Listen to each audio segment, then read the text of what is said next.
The lesson today is a continuation of the discussion of the 18th chapter of the Gospel of John. John 18:15 to 24. Simon Peter followed Jesus, and so did another disciple. As this disciple was known to the high priest, he entered the court of the high priest along with Jesus, while Peter stood outside at the door. So the other disciple, who was known to the high priest, went out and spoke to the maid who kept the door and brought Peter in. The maid who kept the door said to Peter, "Are you not also one of this man's disciples?" He said, "I'm not." Now the servants and officers had made a charcoal fire because it was cold, and they were standing and warming themselves. Peter also was with them, standing and warming himself. The high priest then questioned Jesus about his disciples and his teaching. Jesus answered him, "I have spoken openly to the world. I have always taught in synagogues and in the temple, where all Jews come together. I've said nothing secretly. Why do you ask me? Ask those who have heard me what I said to them. They know what I said." When he had said this, one of the officers standing by struck Jesus with his hand, saying, "Is that how you answer the high priest?" Jesus answered him, "If I have spoken wrongly, bear witness to the wrong. But if I have spoken rightly, why do you strike me?" Annas then sent him bound to Caiaphas, the high priest. Well, it may well be that the beloved disciple, often taken to be John, the son of Zebedee, is the one known to the high priest, perhaps through Elizabeth, whom his mother knew. Of course, the disciple could also be John the Evangelist, or even another of the disciples. It could also be Judas, who's seeking to observe the consequences of his betrayal. But what's more interesting is the figure of Peter.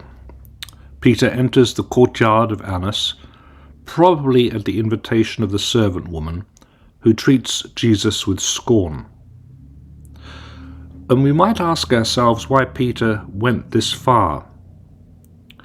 It might have been that he was expecting a supernatural intervention, one that would vindicate both Jesus and Peter's own trust in him. And when it didn't happen, he was rendered weak and confused.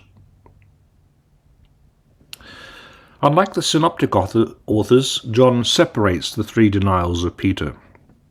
Here, with the first denial, Peter shows himself weak when put to the test, and this despite all his earlier protestations of love for Jesus, and were going to death even with Jesus.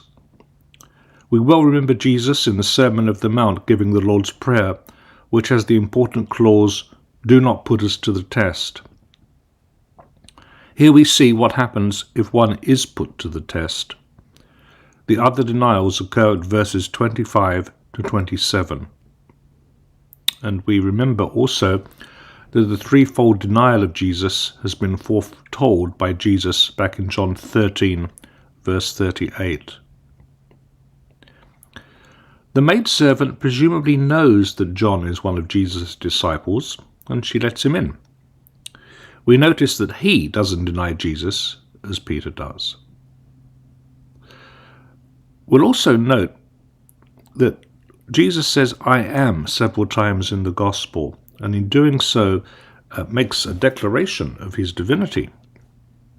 But when we hear Peter, the first words we hear of him when Jesus is being interrogated is not "I am," but "I am not."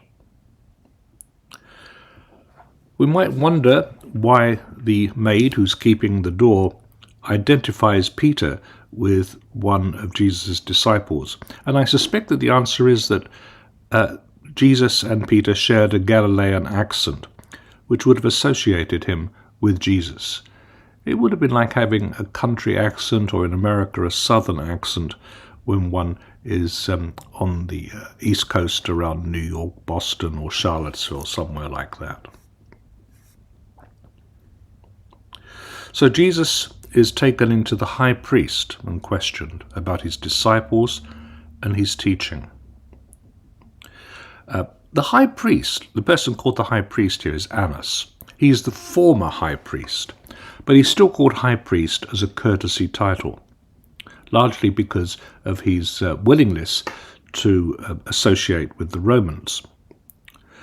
And Annas is concerned, among other things, with the possibility of Jesus leading an uprising against the Romans. There would have been rumors of this sort of thing at the time. Annas may well have had Jesus tracked and reported on by people loyal to him, so he'd been keeping tabs on him and wanted to get the truth of exactly what was going on. Was this person a zealot trying to lead an uprising of the people against the Romans, which would have been catastrophic for the Jewish establishment, or was he simply some itinerant rabbi of no consequence? But Jesus doesn't cooperate in this trial. He doesn't try to get himself out of anything. 3 times he answers frankly and emphatically. And this is important in terms of the poetics of the gospel, because Peter will deny Jesus 3 times. Jesus says he's spoken openly to the world, but we know from the gospel itself that Jesus has taught certain things only to his disciples. But the point is that he's not been deceiving the public who come to hear him preach. Annas is trying to get Jesus to incriminate himself. But Jewish law forbids the seeking of self-incriminating evidence, and Jesus reminds Annas of this. In answering Annas in this way, one of the officers standing by thinks that he's just being way too pert, and he slaps him on the face, not with the intent of injuring him, but in order to insult him. And so, just as Annas loses face in questioning Jesus, so Jesus is required to lose face by virtue of his answer to Annas.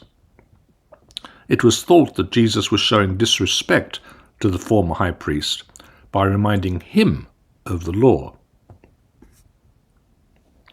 But Jesus hasn't deviated from the law. What he does do is he takes a notional control of the legal proceedings when they start to become illegal. But the preliminary question ends, and Annas sends him to Caiaphas, who is now the high priest, for further questioning.